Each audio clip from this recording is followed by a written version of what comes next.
Picture this. You've been sitting here for what feels like forever. Your stomach is making noises that could get you cast in a Jurassic Park movie, and you're starting to regret every meal you've ever eaten. But the worst part? Nothing is happening. My friend, welcome to Poop Purgatory. Whether you're here because you're curious, concerned, or just really bored, you've come to the right place. We're diving deep, pun intended, into the messy, uncomfortable, and occasionally hilarious world of constipation and its horrifying consequences. Grab a snack, maybe not chili, and let's get started. Part 1. The wonderful world of poop. Let's start with a little appreciation. Pooping is amazing. It's your body's way of taking out the trash. Every bite of food you eat goes on an incredible journey through your digestive system. Nutrients are absorbed, energy is created, and the leftovers, well, those are heading straight for the porcelain throne. Think of it this way. Your colon is like a garbage truck, collecting all the waste your body doesn't need and delivering it to the toilet. But what happens if you tell the garbage truck to wait? You guessed it, it starts piling up. And let me tell you, the consequences are not pretty. Part 2. Why do we hold it in? Now you might be wondering, why would anyone hold their poop? Oh, let me count the ways. Maybe you're in a public restroom and don't want to risk someone hearing your business.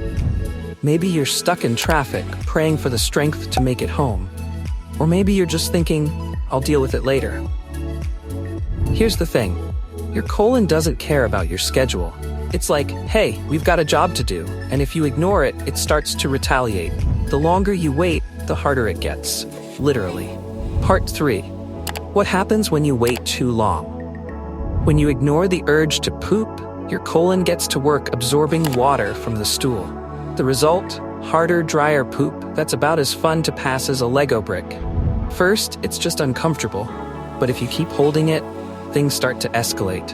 Your body starts sending out distress signals, bloating, cramps, stomach noises that could rival a haunted house. And let's not forget the feeling of unfinished business. You know, that annoying sensation that even though you've tried, your body is like, we're keeping this one. Constipation is a major epidemic. Too much processed foods, refined foods, not enough fluids, not enough water, not enough fiber.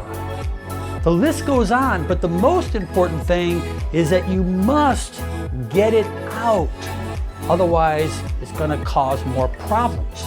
Our primary focus is to stimulate peristalsis. Peristalsis is that wave-like movement in our intestines to help push our digested food out quickly so it doesn't become toxic to the body. Part 4. Enter constipation. Constipation is what happens when your poop train gets delayed. It can be caused by all sorts of things. A low-fiber diet, not drinking enough water, stress, lack of exercise, or just ignoring the urge because you're too busy. Seriously, what's more important than pooping? Your colon doesn't care about your busy schedule or your latest Netflix binge. But here's where it gets tricky.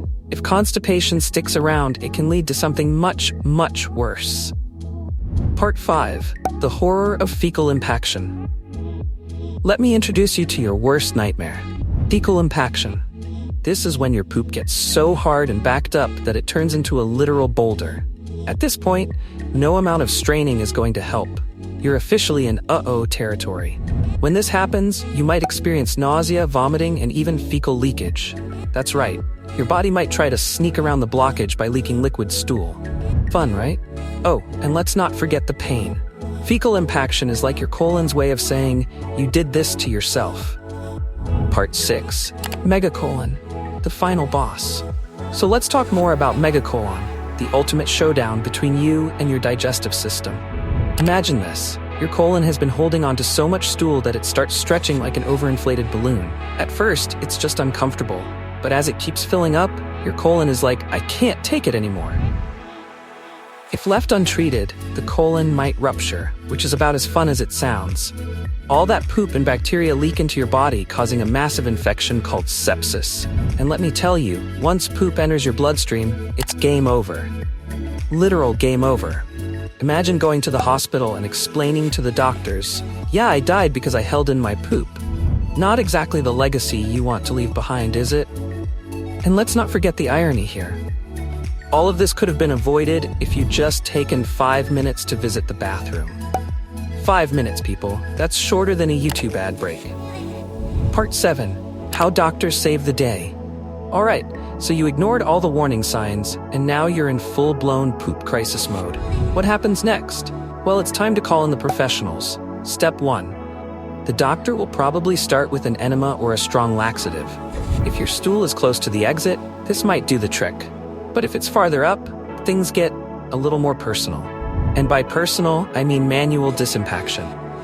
A gloved hand, some awkward eye contact, and a moment you'll never forget, no matter how hard you try. Don't worry though, doctors are trained for this. They've seen it all, probably. But if things are too far gone, surgery might be the only option. This is where they open up your abdomen, remove the blockage, and repair any damage to your colon. Is it effective? Absolutely. Is it fun? Oh, not at all. So let's agree to never let it get to this point, okay? Part 8. How to keep things moving. Now that we've scared the crap into you, let's talk prevention. Because the best way to deal with poop problems is to never have them in the first place. Step 1. Drink water. Your colon loves water. It's like the oil for the poop machine. If you're not hydrating, you're basically asking your stool to turn into a brick. Step 2. Eat fiber. Fruits, vegetables, whole grains. Basically all the stuff your mom told you to eat when you were a kid. Fiber is like a broom for your intestines, sweeping everything along and keeping the pipes clear. Step 3. Get moving. And I don't just mean to the bathroom. Exercise keeps your whole body working, including your bowels. Even a quick walk after dinner can make a world of difference. Plus, it gives you an excuse to avoid the dishes. And finally, the golden rule. When you gotta go, go. Don't wait, don't argue with yourself, and for the love of all things holy, don't hold it in because the bathroom isn't fancy enough. Your colon doesn't care about the decor, it just wants to do its job.